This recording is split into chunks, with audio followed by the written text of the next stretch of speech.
এই ভাদ্র মাসের পাগলা কুকুর দেখবেন ঘাউ ঘাউ করে না? কোন ব্যক্তি যদি কুকুরকে পুষে, আচ্ছা কুকুর বলে একটা কথা মনে আসলো শুনে, আলা হযরত ইমাম আহলে সুন্নাত রাদিয়াল্লাহু তাআলা আনহু মদিনা শরীফ গিয়েছে। আল্লাহর নবীকে বলছেন, ইয়া রাসূলুল্লাহ, আমি আহমদ রাজার আকীদা হলো তু জিন্দা হে ওয়াল্লাহ, তু জিন্দা হে ওয়াল্লাহ, মেরে চশমে আলম সে ছুট जाने वाले। ইয়া রাসূলুল্লাহ, আপনি জিন্দা আছেন, আপনি আমাকে দেখা দেন, তুমি জিন্দা আছো এটাও আমার আকীদা, তুমি দেখা দিতে পারো এটাও আকীদা। তো আমি হজ করতে, আপনার রওজা জিয়ারত করতে ভারতের মাটি থেকে এসেছি, সারা পৃথিবীতে আকীদা প্রচার করেছি, নবী জীবিত আছে। এখন ইয়া রাসূলুল্লাহ, আপনি যদি একটু দিদার দিয়ে দেন তাহলে আমি আহমদ রাজার কলবটা ঠান্ডা হয়ে যাবে। বারবার ইন্তিজা করছে, আলা হযরত দোয়া করছে, নবী পাকের দরবারে আরজি পেশ করছে, রাসূলের পাক দিদার দিচ্ছেন না, সাক্ষাৎ দিচ্ছেন না। তো আলা হযরত বলছে, कोई क्यों पूछे तेरी बातें रजा, तुझसे कुत्ते हजार फिरते हैं। আহমদ রাজা, তোমার কথাকে কেউ কেন গুরুত্ব দিবে? তোমার চাইতে হাজারো কুকুর ঘুরে বেড়ায়। আলা হযরত যখন এই কথা বলেছেন, তো বর্তমানের দিকে একটা পোল্ট্রি মুরগি সাইজের বাচ্চা আছে, দেখেছেন? আপনাদের মার্কেটে ঘুরছে, ওর বাপও গাধা ও গাধা। কোনদিন যদি কেউ অর্কেস্ট্রার গান করে, তাহলে ওরা দুই বাপ্পাটাকে ডেকে নেবেন, সমস্ত জোকার ফোকার হিরোইন সব ফেল হয়ে যাবে। বাপ হলো বড় জোকার, বেটা হলো ছোট জোকার। এই লেকচার মারবে এমন মনোযোগ, আর মতন মৌলবি আর ভারতের মাটিতে জন্মই হয়নি। ওকে যদি বলি জাহাঙ্গীরের সাথে বসবেন, আর বাপ সাউকার পর্যন্ত বলছে মরে যাবে বাপ, হিম্মত নাই। এখানে এসে আপনি গেলিমে কুত্তা भी शेर होता है, চেঁচিয়ে চলে যাবে, কিন্তু কোন দেওবন্দি মায়ের দোল পান করেনি যে তাজুল শরিয়া গোলামের সাথে বসে সুন্নি জামাতকে ভুল প্রমাণ করবে। আমার বেঁচে থাকা পর্যন্ত চ্যালেঞ্জ, কলকাতার ভেড়া হোক, বর্তমানের ভেড়া হোক, আমার বেঁচে থাকা অবধি চ্যালেঞ্জ থাকলো, একদিন বসে যাও, মাত্র 5 মিনিটের মধ্যে উলঙ্গা করে দেখিয়ে দিব, একমাত্র সুন্নি জামাত ব্যতীত সমস্ত জামাত হচ্ছে জাহান্নামী জামাত। আমরা জানি না খঞ্জর উঠেগা না তলোয়ার তুমসে, ये बाजू मेरे आजमाए हैं। এ বেটা বলছে কি যে আহমদ রাজা হচ্ছে 2 নসলের কুকুর, নাউজুবিল্লাহ। আলা হযরতের ব্যাপারে বলছে আহমদ রাজা 2 নসলের কুকুর, কিন্তু নিজের বাপের ঘরের খবর জানে না। এই শয়তানদের গুরু লেখা কিতাব আশিক ইলাহি মির্জি, দেওবন্দীদের বড় আলিম, নিজের কিতাব তাজকিরাতুল রশিদিয়ার মধ্যে লিখতেছে, কি লিখতেছে? খলিল আহমদ আম্বেঠি নিজেকে খানকায়ে গাঙ্গো রশিদ আহমদ গাঙ্গোহী, তবলিগি জামাতের প্রতিষ্ঠাতার পীর রশিদ আহমদ গাঙ্গোহীর খানকার ব্যাপারে লিখছে যে আমি খলিল আহমদ আম্বেঠি খানকাহে রশিদিয়ার দরবারের কুকুর। আলা হযরত তো মদিনার কুকুরের কথা বলেছেন, এই বেটা তো ইংরেজদের দালালের কুকুরের কথা বলছে, মানে ভাদর মাসের পাগলা কুকুর। বুঝতে আনোয়ার শাহ কাশ্মীরি দেওবন্দের বড় মৌলবি, সে নিজেকে কুকুর লিখেছে। আর তালখিসে আশরাফুস সাওয়ারির মধ্যে আশরাফ আলী থানভী, এই দেওবন্দের ধর্মগুরু, তাদের মুজাদ্দিদ, তাদের হাকিমুল উম্মাত, সেই কিতাবের মধ্যে তালখিসে আশরাফুস সাওয়ারির মধ্যে কি লিখছে যে আমি আশরাফ আলী থানভী ফিরআউন নমরুদ চাইতেও খারাপ। জি, ফিরআউন চাইতেও খারাপ, নমরুদ চাইতেও খারাপ। ইমাম আহলে সুন্নাতের উপরে আঙুল তোলার পূর্বে আপনার বাপ দাদার কিতাব পড়িয়ে তোমাদের ঘরের মধ্যে একটা না দুটা নয়, দাড়ি টুপিওয়ালা 8টা কুত্তা দেখাবো। দাড়ি টুপিওয়ালা 8টা কুকুর দেখাবো, যাদেরকে তোমরা ইমাম মানো। তবে আলা হযরত কেন কি বললেন? कोई क्यों पूछे तेरी बातें रजा, तुझसे कुत्ते हजार फिरते हैं।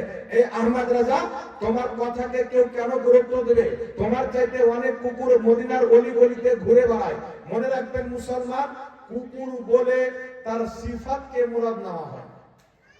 যেমন আপনার সন্তান যদি পরীক্ষা দিতে গিয়ে 99% মার্ক নিয়ে আসে, আপনি কি বলবেন? বাহ মেরা শের বলবেন, কি বলবেন না?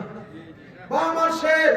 বা আপনার গ্রামের ছেলে পেলে কোন টুর্নামেন্টে খেলতে গিয়ে বিশাল নাম কামিয়ে ফার্স্ট প্রাইজ নিয়েছিল, আপনারা বলবেন এরা হচ্ছে আমাদের এলাকার শের। তো শের তো জানোয়ার, তাহলে আপনি কি শের বলে জানোয়ার বললেন না? শেরের মধ্যে একটা দাহাড় দেওয়ার যে পাওয়ার রয়েছে, গুণ রয়েছে, সিফাত রয়েছে, যে শের যখন জঙ্গলে মুখ খুলে দেয় প্রত্যেক জানোয়ার কোনাতে লুকিয়ে যায়। শের বলতে কি মুরাদ নেওয়া হয়? শেরের মধ্যে যে একটা সিফাত আছে, গুণ আছে, সেটাকে মুরাদ নেওয়া হয়। তেমনি কুকুর বলে কি মুরাদ নেওয়া হয়? যদি কোনো ব্যক্তি কুকুরকে পুষে, তাহলে সেই কুকুর সেই মালিকের সাথে কোনোদিনও গাদ্দারি করে না, মালিকের সাথে কোনোদিনও গাদ্দারি করে না। ওই কুকুর সেই বাড়িওয়ালার বাড়িতে যদি চোর আসে আওয়াজ করে জানিয়ে দিবে, পর লোক আসে আওয়াজ করে জানিয়ে দিবে, সাপ যদি তার বাড়ির গেটে পরিবেশ করে কুকুর ঘাউ ঘাউ করে তাড়িয়ে দিবে, শিয়াল যদি পরিবেশ করে কুকুর তাড়িয়ে দিবে।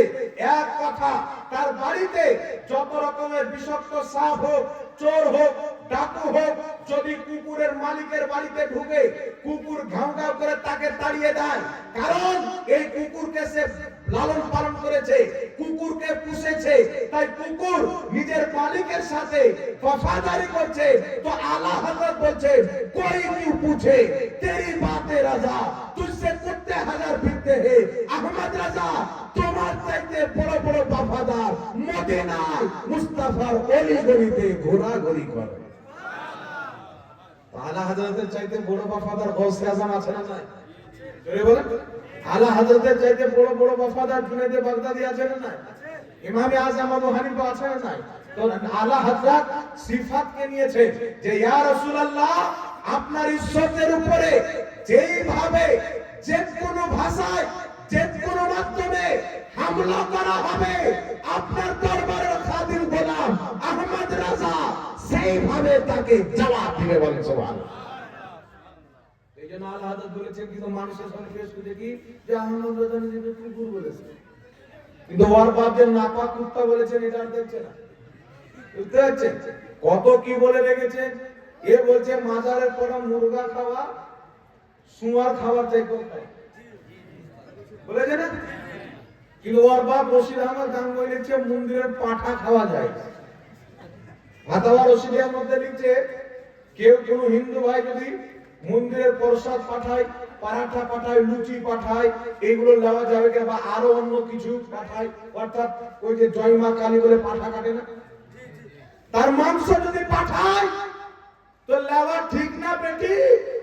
তো সমস্ত ওয়াহাবীর গুরু রশিদ আহমদ গাঙ্গুহি ফাতাওয়া রশিদের মধ্যে লিখছে, জবাব দুরুস্ত হে, একবারে সঠিক। তো তুই মন্দিরের পাঠা খাওয়া তো কে মানা করলো? নাকি বলে আমরা কি বাধা দিয়েছি? মন্দিরের পাঠা খাও। তোমাদের কিতাব তাসকিরাতুল খলিলের মধ্যে লেখা আছে মানুষের পায়খানার তাবাররুক করা যায়। জি, তবলিগি জামাতের প্রতিষ্ঠাতা ইলিয়াস কান্দেওয়ালের নানি 3 বছর পর্যন্ত বিছানায় পড়েছিল, বিছানায় পেশাব, বিছানায় পায়খানা কন্টিনিউ করলো। 3 বছর পর যখন মারা গেল তো ধোবি ডাকা হলো, নেকড়া টেকড়া সব তেনামেনা বের করে ধুয়ে দি। তো ধোবি এসে যেমনই বের করছে তো বাথরুমের জায়গাতে খুব সুন্দর করে খুশবু। তো তাসকিরাতুল খলিলের মধ্যে লেখা আছে, দেওবন্দি ওয়াহাবি লিখতেছে কি যে বাথরুমের জায়গাতে একবারে খুশবু, এত সুন্দর সেন্ট বেরিয়েছিল যে এক অপরকে সুঙাতে লাগলো। কেউ শওকত জোলাকেও শোনালো, কেউ রশিদ আহমদ গাঙ্গুহিকে শোনালো। এই খুশবু তো দারুণ, একে তো ধোয়া যাবে না, একে প্যাকিং করে রেখে দাও, সকাল সন্ধ্যা দেওবন্দি শুনবে। ওদের কিতাবের মধ্যে লেখা আছে ওকে না ধুইতে দিয়ে তাবাররুক বানিয়ে রেখে দিবে, পায়খানা তাবাররুক বানিয়ে রেখে দিবে। আর আপনি আল্লাহর ওলি দরবারে খুরমা নিয়ে চলে যান, হেও শিরিক। খুরমার তাবাররুক যদি শিরিক হয় তো পায়খানার তাবাররুক আমাদের ঝাড়খণ্ডের 3 পাহাড়ের সমতুল্য ওজনদার শিরিক হবে নাকি বলে? এরকম কিছু গাধা মৌলবি আছে লামাজাবির মধ্যে, দেখবেন লামাজাবি মৌলবির মধ্যে, এখানে আপনাদের মাদ্রাসা আছে, তালবিলগুলো পড়াশোনা করে, তালবিন যখন ওস্তাদকে সালাম দেয়, ওস্তাদের হাতকে চুমুন দেয়, আছে না? ওস্তাদের হাতকে চুমুন দেয়। আপনারা আপনাদের এলাকায় হুজুর তৌসিফে মিল্লাত এসেছে, একজন বুজুর্গ ব্যক্তি আলা হযরতের খানদান বলে, বুজুর্গ হাস্তি বলে তিনাকে মুসাফা করে অনেকে হাত চুমুন দেন কি দেন না? আপনাদের এলাকায় হুজুর আশরাফুল আউলিয়া হোক, হুজুর কাদরি মিয়া হোক, যখন খানদানে রাসূল তশরিফ আনেন তিনার হাতকেও চুমুন দেন, কদমকেও চুমুন দেন, দেন কি দেন না? কিন্তু ওয়াহাবি কি ধর্ম বানিয়েছে? ঝুঁকে গেলেই শিরক। আপনাদের পাশে জেলাটার নাম হচ্ছে দক্ষিণ দিনাজপুর। দক্ষিণ দিনাজপুরে একটা এলাকাতে জালসা হচ্ছে, আমাদের একজন সুন্নি ঘরের ছেলে জালসা শুনতে গেছে, মানে শ্বশুর বাড়ি ওই এলাকা। তো দুমকাটা এলাকা, দুমকাটা মৌলবি ওয়াজ করছে, ওয়াজ করতে করতে মৌলবি বলছে ঝুঁকলি শিরক, ঝুঁকলি শিরক, ঝুঁকলি শিরক। হাত চুমন দিতে ঝুঁকেন তবুও শিরক হবে, কদম বসি করতে ঝুঁকেন তবুও শিরক হবে, খালি ঝুঁকলি শিরক, ঝুঁকলি শিরক। তখন ওই যে আমাদের সুন্নি ছেলেটা ওই যে রাগ করে তোর জালসাই শুনো, ভাগ খালি শিরক বাজার কি দিয়া। এ রাগ করে বেরিয়ে এসে রোডের পাশে এসে একটি দোকানে চা খাচ্ছে, চা খেয়ে বসে আছে, বন্ধু বান্ধব গল্প করছে। ওই মৌলবি, যেই মৌলবি আপনার ফাতোয়া মেরেছে ঝুঁকলি শিরক, ঝুঁকলি শিরক, ওই মৌলবি জালসা করে 20,000 টাকার নাজরানা নিয়ে বেরিয়ে বাড়ি যাচ্ছে। আর ওই দোকানের পাশে একটা পঞ্চারের দোকান আছে, পঞ্চার সারাই, লিকটিক সারাই, সেখানে গিয়ে মৌলবির গাড়ি হয়ে গেছে পঞ্চার, ওখানে এসে সারাবে।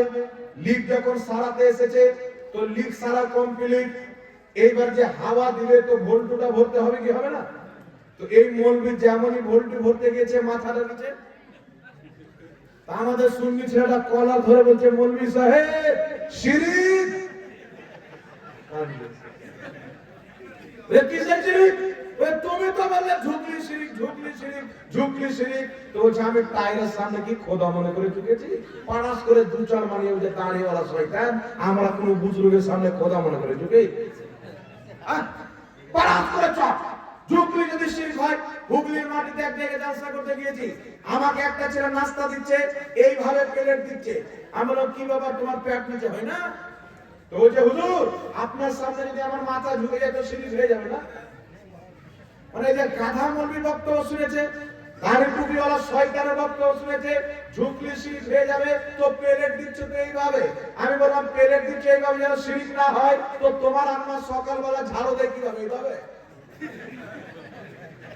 এইভাবে যদি ঝাড়ু দেয় তো বাড়ির নিচ ঝাড়ু হবে না, প্যারাচিট চলে যাবে না কি বলেন? ঝাড়ু দিবে ঘরের নিচ, আর ঝাড়ু দেওয়া হবে আপনার প্রাচীর। তোমার বাড়ির স্ত্রী উঠে ঝাড়ু দেয়, দেখ ঝুঁকতে হয় কি হয় না? আচ্ছা বলো তুমি কোন চাপ্পাল পরে আছো? ওকে খাদিম কোম্পানির চাপ্পাল পরে আছে। তো চাপ্পাল ওই চুরচুরি লাগা চাপ্পাল হয় না? ওই তুমি যে চাপ্পালটা পরছো তো চুরচুরিটা লাগাচ্ছ কিভাবে? এইভাবে। এইভাবে যদি চুরচুরি লাগাও তো চুরচুরি নাই, গোবর তুলে পায়ে লাগিয়ে দিবে। কোন পাগলা হলো তোমাকে? প্রত্যেক আমলের ফল হচ্ছে তার নিয়তের উপরে। ইন্নামাল আমালু বিন্নিয়াত। হাতকে চুমুন দেওয়া, কদম বসি করা ইসলামের জায়েজ নয়। বুজুর্গ ব্যক্তিদের হাত চুমুন দেওয়া নেকির কাজ, কদম বসি করাও নেকির কাজ। ওখানে সুনান ইবনে মাজাহ, আবু দাউদ শরীফের হাদিস করেন, আল্লাহর নবী সাল্লাল্লাহু আলাইহি সাল্লামের সহিহ হাদিস বিদ্যমান। সাহাবায়ে কেরাম আসলেন, ইয়া রাসূলুল্লাহ, ইয়া হাবিবাল্লাহ, আমরা ইয়ামান দেশের বাদশাকে দেখলাম, তার মান্যওয়ালারা তাকে সাজদা করে, তো আমরা চাই আপনাকে সাজদা করি। রাসূল পাক বললেন, আল্লাহ ব্যতীত কাউকে সাজদা করা হারাম। যদি বৈধ থাকতো মহিলাদেরকে হুকুম হতো তারা যেন নিজের স্বামীকে সাজদা করে। তখন সাহাবা বললেন, ইয়া রাসূলুল্লাহ, তাহলে আপনার হাতকে চুম্বন দিতে চাই, কদমকে চুম্বন দিতে চাই।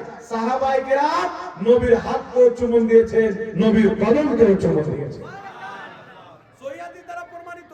শুধু তাই নয়, কিতাবটির নাম হচ্ছে আল আদাবুল মুফরাদ, লেখকের নাম ইমাম বুখারী। যিনি বুখারী শরীফ লিখেছেন তিনি আল আদাবুল মুফরাদ লিখেছেন।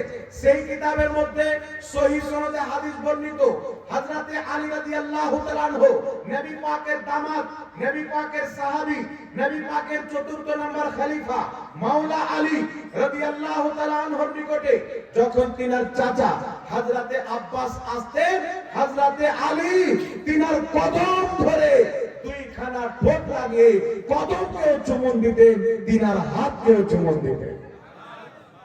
তো সাহাবার কি মাযহাব ছিল? সাহাবার ইসলাম কি ছিল? বাপ সমতুল্য ব্যক্তি, বুজরুগ ব্যক্তি, মুত্তাকি ব্যক্তি, পরহেজগার ব্যক্তি, হাত চুমুন দেওয়া, তাদের কদম বসি করা, এটা নাজায়েজ নয়। মাওলায়ে কায়নাত ইমামে হাসান হোসেনের বাপের সুন্নাত।